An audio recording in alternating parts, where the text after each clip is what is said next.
How's it going, everybody? Welcome back to the channel. We do have a weather talk episode. It's Nature's Fury. It's on how tornadoes form. Um, how to stay safe during a tornado. So the first one is just the building blocks of a tornado. Obviously, what is a tornado? A tornado is a violently rotating column of air extending from the thunderstorm to the ground.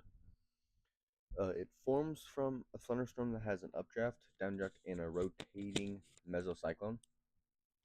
An updraft is an upward current of air, so the clouds form when strong updrafts of wind begin rotating, and the downdraft is a column of air that rapidly sinks toward the ground. The downdraft caused strong winds that broke trees in half, basically. Um, Mesocyclone is a cyclonic air mass associated with supercell. Its presence is a condition for a tornado warning. So here we have the updraft. It's going up, and it's creating like the mushroom or anvil of the storm up here. The downdraft we have right here, you can kind of see, it looks like fog. It's the rain. It's that downward burst of air that sinks rapidly towards the ground with the rain. So your updraft is here. Here, your updraft is, I know, wait a minute, your updraft is here. Your downdraft is here. Your mesocyclone is inside the storm. Then you have the overshooting top, and then you have your tornado.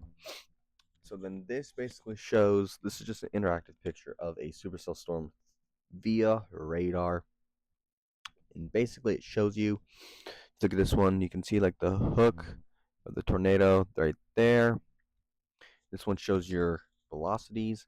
You have your tornado right there where the green and reds meet. That's your tornado. You have your CC, your correlation coefficient. And you can see your tornado. The blue is stuff that should not be in the atmosphere. So parts of houses, big parts of trees. And then this is another wind velocity measure. That's not as tightly compact. This is a lot higher up. This is a lot closer to the surface. This is a lot higher up in the atmosphere. From supercell to funnel cloud, tornadoes form from a thunderstorm known as supercells. Supercell is not an ordinary thunderstorm. It's a rotating thunderstorm, causing it to have it causes it to appear tilted from like a side view. Um, this rotation updraft that created the supercell causes an RFD, which is a rear flank downdraft, and an FFD, a forward flank downdraft. Those are not, you cannot physically see those on radar. Okay.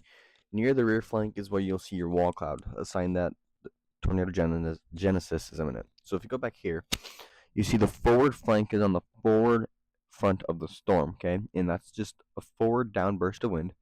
And then you have the rear flank downdraft, see by the tornado, okay?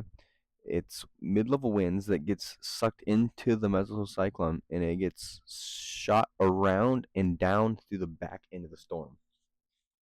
Okay, and then you have your rear flank down here, your rear flank tail, and then you'll have your gust front on the leading edge in front of the tornado, just right behind your, or it'll be involved with your forward flank downdraft. So that doesn't mean just because you have a normal thunderstorm in the middle of July and it starts getting really windy before the storm, that doesn't mean you're in a supercell.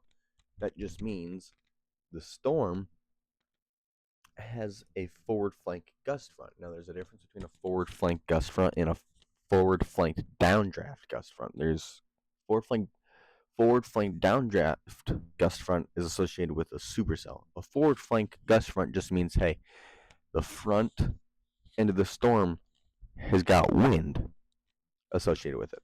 Okay, so this is a interactive picture of the 2013 Newcastle Moore tornado. I'll let it refresh, and I can show you what it's showing you. So basically, um, I don't know how many of you guys know about the 2013 Newcastle Moore tornado, EF5 tornado that went through Moore, Oklahoma. But yeah, okay. So, tornado develops in the west northwest of Newcastle. It tracks northeast as it continues to rapidly intensify. Moves parallel to I-44. It starts to turn more to the east, crosses Southwest 19th Street, reaches the Briarwood Elementary School, reaches Warren Theaters, and then it directly impacts the city of Moore, exits east side of Moore, rapidly weakens before Lake Stanley Draper. Okay, so this is just showing you what a tornado looks like on radar. Is you've got the storm and it hooks out, And in this hook is where the tornado is the entire time. And you can see that little triangle. That's a TDS, tornado debris signature. This shows you that there's a tornado right in there. Okay. And last off, tornado safety and prediction. Pay attention to any warnings, watches, or advisories that get put out in place by your local National Weather Service, NWS. Watch conditions are favorable, severe weather. A lot of meteorologists and weather YouTubers, and I like to use it too. Watch. Say you're having Taco Tuesday at your house. Okay, taco. Okay. Taco watch means you have the ingredients out to make the tacos, but you haven't made the taco yet. So your house is on taco watch. Okay. Your warning is severe weather is imminent in your area. The ingredients are getting put together. You have the storm. You have the taco. You're making the taco. So therefore, your house is in a taco warning. You're making the taco. The ingredients are getting put together for that taco for the storm. Okay. Have multiple ways to get alerts and warnings, whether it be your phone, a weather radio, a NOAA All Hazards weather radio. Those are amazing tools. I know for sure in my house we have for sure two. I have one up in my room, and we have one downstairs. Or your TV if you're watching the weather, you know, on TV, that they give you warnings immediately when they come out. Your phone might be a little delayed.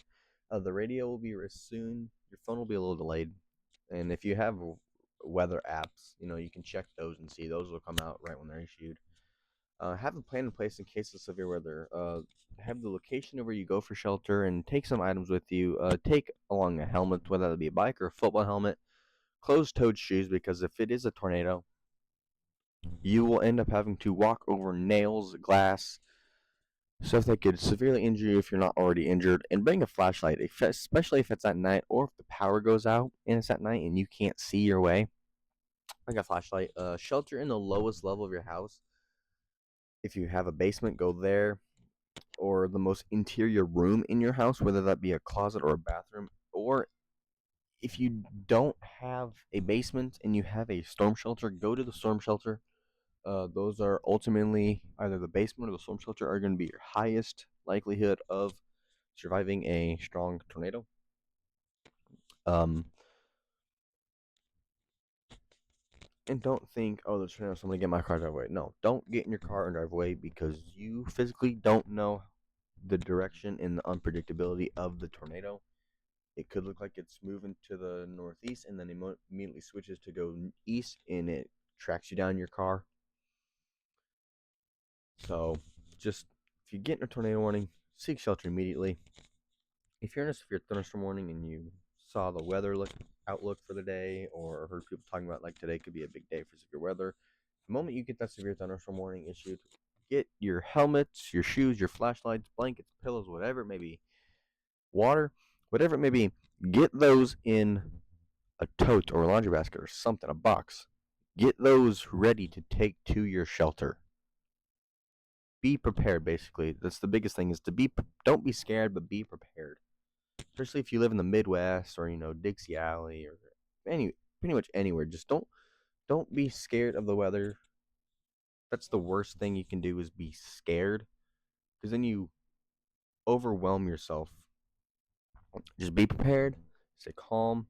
I know it's harder when you're younger. You're scared of a lot. You're scared of a lot more things easily. But you get older, you get used to it. You're not as scared. And for parents, just stay calm, because if you stay calm, it'll keep your children. It'll make it so your children can relax and stay calm faster and easier as well. Because last thing a child wants to see is his mom or dad or both freaking out, because then he's going to start freaking out even more because his parents are scared. So as long as the parents can stay calm and cool, collected, it'll help ease the child a little bit, hopefully. Yeah, that's going to be it for this weather talk. Make sure to hit that like button if you enjoyed. Subscribe if you haven't already. Make sure to click that notification bell. I'll have another video out talking about the upcoming severe weather threat for Saturday. I don't know what my plan is yet. I may go live for it, maybe I may not. I for sure will be posting on my Facebook about it, whether I'm live or not. If I'm live, I still will be. If I'm not, I'll post on there. appreciate the love and support on the channel. We have 53 subscribers, I believe, at the moment. Let me check real quick. Yeah. Okay, so we have 53 subscribers at the moment. Okay, goal is 60 by the end of February. It is February 11th. Okay, so we have 17 days left in February. Hopefully we can get to that mark. I believe we can. We smashed January's expectation of 40 and got to 50 by the end of January. So I believe we can do this. Just keep the love and support shown for the channel. And yeah, I will see you guys in the next one.